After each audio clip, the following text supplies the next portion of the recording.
Students, तो स्वागत है आपका फिर से वाई अकेडमी में। मैं हेमंत सर आपकी क्लास ले रहा हूँ लाइट टॉपिक पर, और हमने ऑलरेडी प्रीवियस सेशंस में मिरर्स के ऊपर न्यूमेरिकल किए हैं। आज उसी को कंटिन्यू करते हुए लेते हैं आज का हमारा पहला क्वेश्चन। यहाँ पर आप क्वेश्चन देख पा रहे हैं, a light falls on a mirror and deviates by an angle of 60 degree, then the angle of reflection will be आपको फाइंड आउट करना है। बहुत सारे बच्चे इसका आंसर तुक्के से करेक्ट दे देंगे, मतलब वो सोचेंगे कि हाँ एंगल तो 60 डिग्री है, angle of incident angle of reflection के बराबर होता है, यहाँ पर रिफ्लेक्शन पूछ रहा है तो आंसर 60 डिग्री हो जाएगा।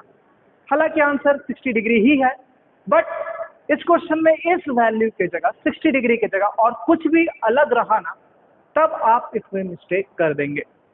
तो देखिए यहाँ पर हुआ क्या है, पहले आप इसको समझिए कि यहाँ पर कोई मिरर था, राइट, और इस मिरर के यहाँ पर एक लाइट फॉल की करती है, कहीं से भी एक लाइट फॉल करती है, और लाइट अगर फॉल करेगी तो क्या होगी, मिरर से रिफ्लेक्ट बैक हो जाएगी। बट अगर रिफ्लेक्ट नहीं करती तो ये लाइट कुछ ऐसे जाती कि नहीं, ठीक है, और ये रिफ्लेक्ट बैक कर गई जो कि कुछ इस प्रकार से है। तो यहाँ पर जो ये एंगल दिया हुआ है ना, एंगल 60 डिग्री, ये एंगल ऑफ डिविएशन है जिसको डेल्टा से रिप्रेजेंट किया जाता है। आप हायर क्लासेस में इसको पढ़ेंगे। तो यहाँ पर ही ये जो एंगल है ये है इसका 60 डिग्री, ना कि एंगल ऑफ इंसिडेंट। ये चीज आपको क्लियर होना चाहिए। इस क्वेश्चन में एक और वैल्यू लेके मैं पूछूंगा आपसे क्वेश्चन, तब के लिए रेडी रहें आप। तो यहाँ पर 60 डिग्री होने की वजह से एक स्ट्रेट लाइन टोटल एंगल बनाती है 180 डिग्री का, तो ये बचा हुआ कितना होगा, ये बचा हुआ होगा 120 डिग्री का।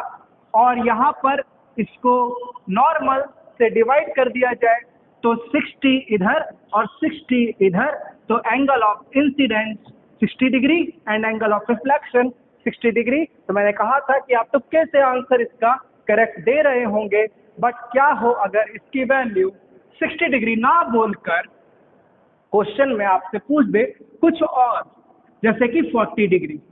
इसके ऊपर आप बताइए क्या आंसर आएगा। पॉज कीजिए वीडियो को और यहाँ पर आप सोचिए कि क्या होगा अगर क्वेश्चन 60 ना देके 40 दे देगा, तब क्या आंसर 40 ही हो जाएगा? नहीं होगा। तो यहाँ पर क्या होगा वो चीज आप मुझे बताइए।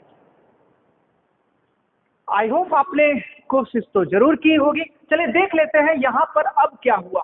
डायग्राम ऑलमोस्ट यही रहेगा, बस यहाँ पर ये जो 60 डिग्री था ये अब 60 ना रह के कितना हो गया, 40 डिग्री हो गया। अब स्ट्रेट लाइन का एंगल बनाता है 180 डिग्री, तो उस हिसाब से बच गया 140 डिग्री। कितना बच गया हमारा, 140 डिग्री बच गया। इसे मिटा देता हूं मैं, तो हमारा यहाँ पर बच गया 140। अब ये पार्ट इधर बराबर और इधर बराबर से कटेगा, तो ये 70 डिग्री और यहाँ पर भी 70 degree. Angle of incident and angle of reflection दोनों 70 डिग्री आ गया। इस क्वेश्चन के लिए एंगल ऑफ रिफ्लेक्शन क्या आ गया, 70 डिग्री का आ गया। तो यहाँ पर देखिए 60 पर 60 आ रहा था, बाय डिफॉल्ट ऐसा था केस, लेकिन और किसी एंगल पर सेम नहीं आएगा, तो इसमें थोड़ा सा आपको मेहनत करना पड़ेगा। ये उसके बाद आप बता सकते हैं। यही चीज दिया था एंगल ऑफ डेविएशन। हाँ, यहाँ पर एंगल ऑफ ग्लांस दे के भी क्वेश्चन पूछ सकता है। What is angle of glance? तो इस एंगल को एंगल ऑफ ग्लांस बोलते हैं।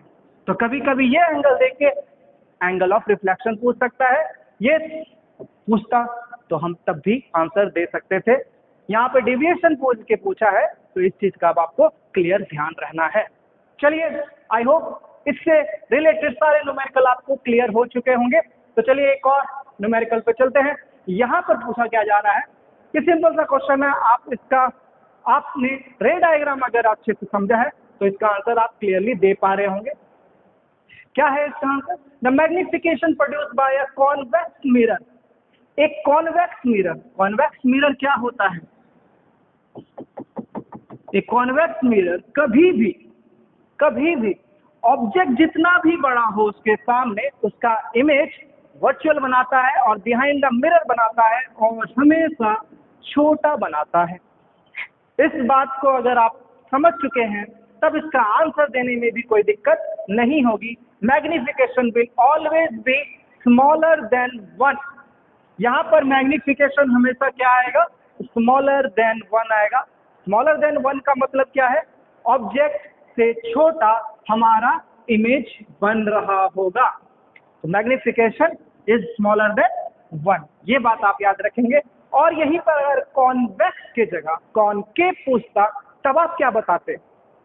तब इसका answer may be less than और ग्रेटर देन भी हो सकता है। क्यों? क्योंकि ग्रेटर देन वाला केस बनता था जब F और P के बीच में था, और यहाँ पर इक्वल वाला भी केस बनता था, इक्वल टू 1 वाला भी, और साथ ही साथ जब हम बहुत दूर होते थे, बियॉन्ड सी होते थे, तो हमारा स्मॉलर भी बनता था। तो वहाँ पर कुछ भी हो सकता था। किस केस में? कॉन्वेक्स की जगह कॉनकेव होता तो। और यहीं पर अगर मैं प्लेन मिरर पूछ देता तब क्या बोलते हैं आप इसका answer? If it is a plane mirror then the magnification will be always 1। 0 बहुत बच्चे सोचते हैं कि 0 होगा, नहीं। तो प्लेन मिरर के लिए मैग्निफिकेशन ऑलवेज इक्वल टू 1 होता है, ना ही 1 से बड़ा ना ही 1 से छोटा, ऑलवेज इक्वल टू 1। ये सारी चीजें आपको बेसिक बातें हैं, पता होनी चाहिए। चलिए बढ़ते हैं अगले क्वेश्चन पर। यहाँ पर ये क्वेश्चन बहुत ही प्यारा था।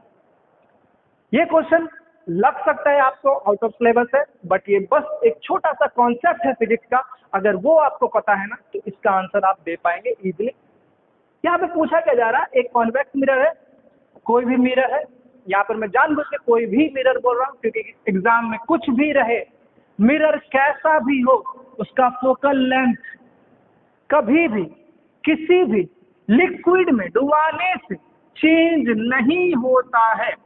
कोई भी मिरर किसी लिक्विड में डुबाया जाए तो उसका फोकल लेंथ वही रहेगा जो पहले था, क्योंकि उसका कर्वेचर चेंज नहीं होता है। और मिरर रिफ्लेक्शन पे काम करता है, ना कि रिफ्रैक्शन पर। तो रिफ्रैक्टिव इंडेक्स से इसका कोई लेना देना नहीं है। बस ये छोटा सा कॉन्सेप्ट अगर आपको पता है तब ये कुछ भी कभी भी कैसा भी मिरर डुबाया जाए, किसी भी तरह के कोई मतलब नहीं है 3/2 से, चाहे कुछ भी होता है, यहाँ पर कोई फर्क नहीं पड़ने वाला था। तो आंसर क्या होता? पहले था फोकल लेंथ f, तो अब भी रहेगा f। तो ये क्वेश्चन आपको समझ में आना चाहिए कि मिरर का रिफ्रैक्टिव इंडेक्स से कोई लेना देना नहीं है। हाँ, यही चीज अगर लेंथ के क्वेश्चन में आता ना, तब यहाँ पर आपका एक लेंथ मेकर फॉर्मूला लगता।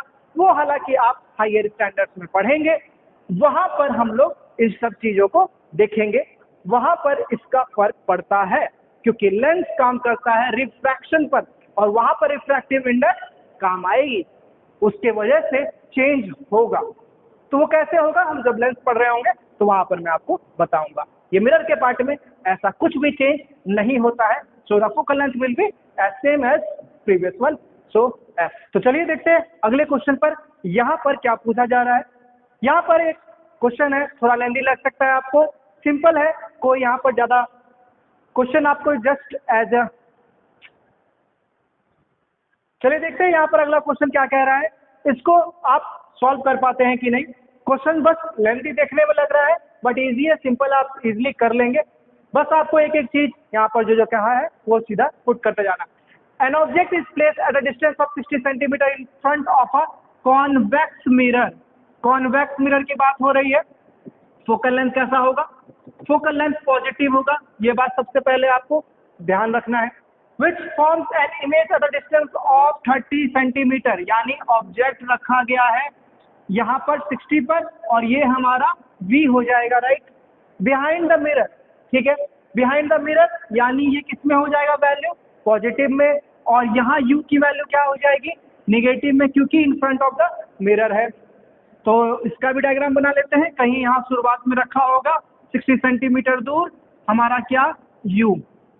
ठीक है, अब यहाँ से बिहाइंड द मिरर इमेज बनी होगी, और ये लगभग क्या 30 सेंटीमीटर दिया हुआ है, ये वैल्यू है V की। चलिए यहाँ तक बात होगी।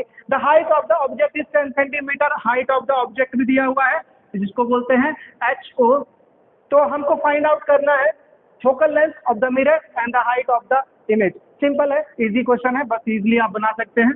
मैं जानबूझ के ऐसा सिंपल क्वेश्चन भी दे रहा हूँ ताकि अगर कभी कभी क्वेश्चन में पूछ देता है तो आप बस कंफ्यूज ना हो, यू प्लस माइनस ये सब का ध्यान आपको रखना है। तो यहाँ पर आपको एच आई फाइंड आउट करना है और फोकल लेंथ इस मिरर का फाइंड आउट करना है। ये दोनों चीज आपको फाइंड आउट करने के लिए फॉर्मूला क्या लगेगा, फॉर्मूला हो जाएगा अपना 1/f equal to 1/v plus 1/u का, जहाँ v की वैल्यू क्या लिखेंगे आप, v की वैल्यू +30 लिखेंगे, ठीक है, और u की वैल्यू क्या लिखेंगे, माइनस में 60। तो यहाँ पर ये माइनस अपने आप इसको प्लस बना देगा। और यहाँ पर अब ये एलसीएम ले लेते हैं और एलसीएम 30 2 60 -1, दो में से एक गया एक, यानी हमारी वैल्यू क्या आ गई फोकल लेंथ की, फोकल लेंथ की क्या आ जाएगी वैल्यू 60 सेंटीमीटर, 60 सेंटीमीटर का फोकल लेंथ। तो ऑप्शन देख लीजिए कहाँ है, यही होना चाहिए, ठीक है, 60 सेंटीमीटर पॉजिटिव का ऑप्शन में तो यही दिख रहा है, बस यहीं तक में आपका क्लियर हो जाएगा आंसर। बस अगर कोई पूछ देता, अगर कोई ऑप्शन ऐसा कंफ्यूजिंग रहता जिसमें 60 सेंटीमीटर 2 बार लिखा होता और 5 सेंटीमीटर भी होता तो आपको निकालना ही पड़ता। वहां पर क्या करते हैं, मैग्निफिकेशन -v/u के फॉर्मूला से निकाला जाता है।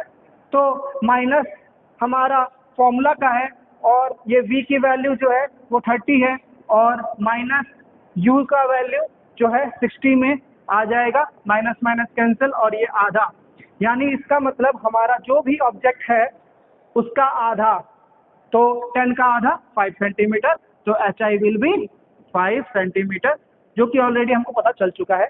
वैसे कि ये सिंपल सा क्वेश्चन था, बस लेंथी था, इसलिए आपको ऐसा क्वेश्चन भी करा दिया मैंने ताकि आपको कोई दिक्कत ना हो। चलिए यहाँ पर बात कर लेते हैं अगले क्वेश्चन की। यहाँ पर पूछा जा रहा है, देख लीजिए क्या पूछा जा रहा है, a point object is placed at a distance of x from a convex mirror. एक कॉन्वेक्स मिरर ले लेते हैं, ठीक है, कॉन्वेक्स मिरर जिसके कहीं दूर पे एक ऑब्जेक्ट, एक पॉइंट ऑब्जेक्ट रखा गया है, कितनी दूर रखा गया है, x दूरी पे रखा गया है, ठीक है, फोकल लेंथ जिसका 40 सेंटीमीटर है और इसका फोकल लेंथ भी दिया हुआ है, पॉजिटिव में ही होगा क्योंकि क्या है ये कॉन्वेक्स है, कॉनकेव होता तब ये निगेटिव में होता, बट ये है हमारा कॉन्वेक्स इसलिए फोकल लेंथ हमारा पॉजिटिव में हो गया, ठीक है। Image is form 20 centimetre behind the mirror, image कहीं यहाँ पर बना है 20 सेंटीमीटर बिहाइंड द मिरर, ये u हो गया, ये v हो गया, ठीक है। Find the value of x, यानी u की वैल्यू आपको निकालनी है, u यही तो x है हमारा, तो फॉर्मूला हमारा सिंपल सा 1/v प्लस 1/u का, और यहाँ पर आपको फाइंड u करना है तो फॉर्मूला 1/u का क्या बन जाएगा, इसको इधर ही ले लीजिए, इसको यहाँ ले आएंगे 1/f माइनस 1/v, इससे हम कैलकुलेट कर सकते हैं हमारा u का वैल्यू, और यहाँ पर 1/f यानी 1 फोकल लेंथ 40 माइनस और 1/v, ये वैल्यू किस में होगी, पॉजिटिव में ही होगी, इसका टेंशन नहीं लेना आपको क्योंकि उस डायरेक्शन में है, तो ये 1/20 आंसर क्या हो जाएगा, एलसीएम यहाँ पर 40 और यहाँ पर 1 -2, तो 2 + -1 आपका u की वैल्यू आ जाएगी, u की वैल्यू आ जाएगी 40 सेंटीमीटर, वो भी किस में, नेगेटिव में, नेगेटिव का 40 सेंटीमीटर आपका आ जाएगा आंसर।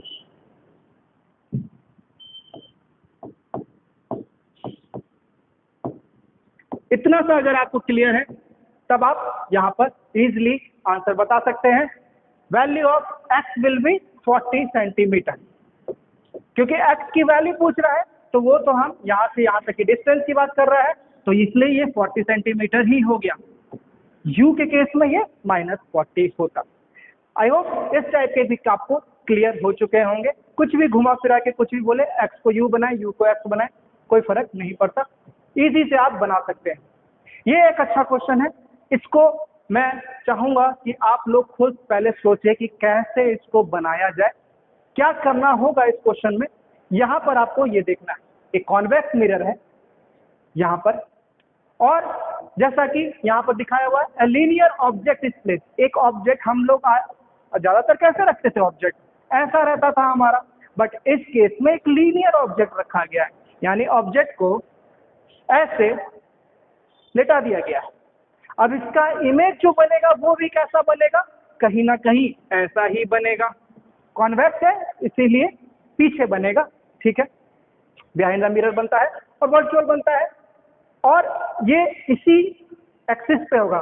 समझ रहे हैं आप बात को, ये एक्चुअली में इसी जगह पर ही होगा, ठीक है, प्रिंसिपल एक्सिस पे। और कितना लेंथ होगा उसका वो कैसे पता करेंगे, the size of the image is, size of image आपको पता करना है, इसका लेंथ आपको पता करना है। कैसे करेंगे ये थोड़ा सोचिए।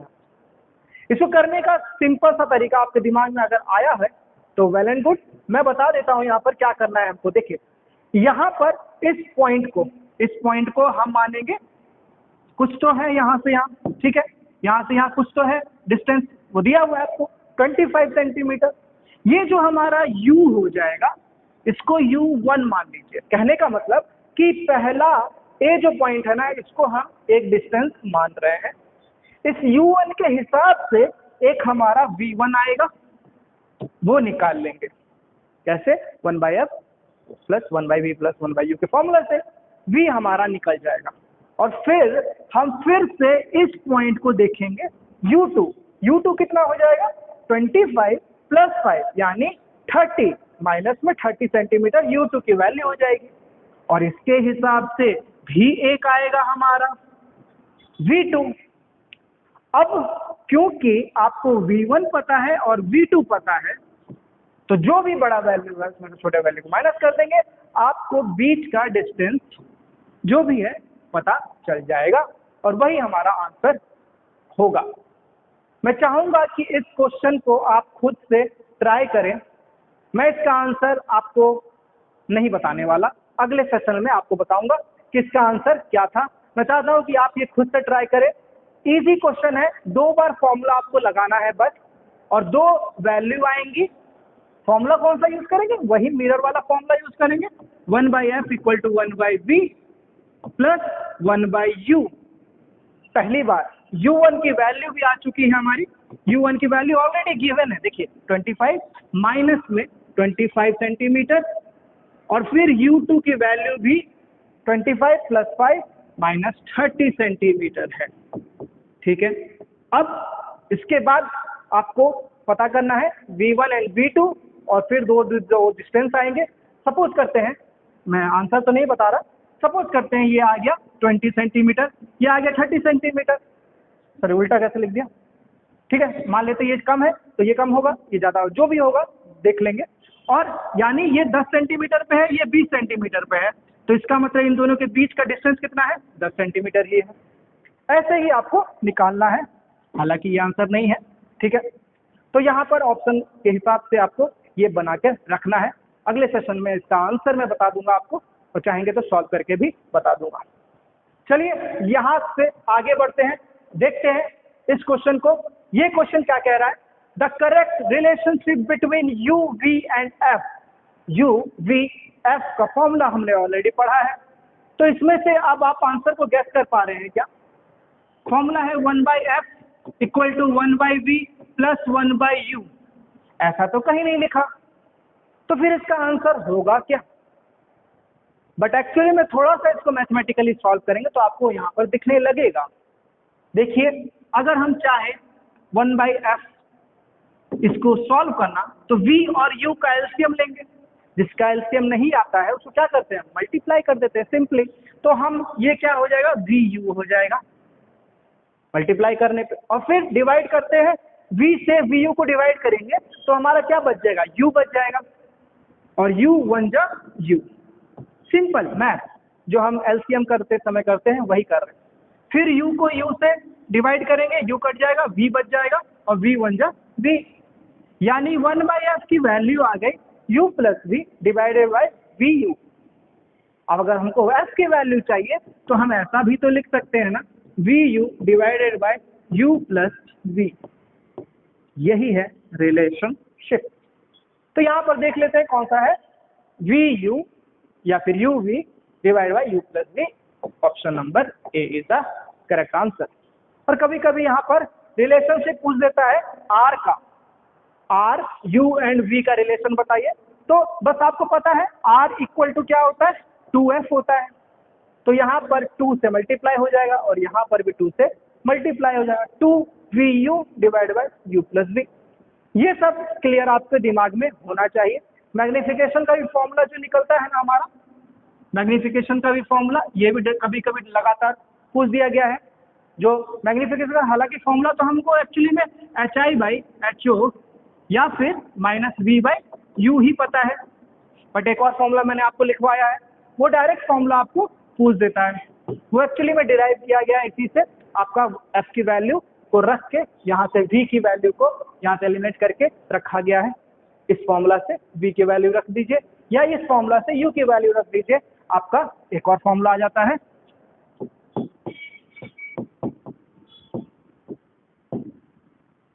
ये माइनस में माइनस होता है इसमें मैग्निफिकेशन का, तो ये फॉर्मूला भी आपको डायरेक्ट f/f-u, ये ऑलरेडी मैंने कराया हुआ है आपको। ये चीज आप क्लियर यहाँ पर हो चुके होंगे। तो ये सारे चीजें फॉर्मूले के ऊपर कभी कभी डायरेक्ट क्वेश्चन पूछ दिए जाते हैं, तो इन सब का आपको ध्यान रखते हुए क्वेश्चन को करना है। बेसिक को पकड़े रहिए और स्ट्रॉन्ग अपना प्रैक्टिस करते रहें, ताकि आपको कभी भी क्वेश्चन बनाने में बहुत ज़्यादा टाइम नहीं लगे। चलिए मिलते हैं इसी के साथ अगले वीडियो में, देखते हैं वहाँ पर कुछ और न्यूमेरिकल के साथ। चलिए, धन्यवाद।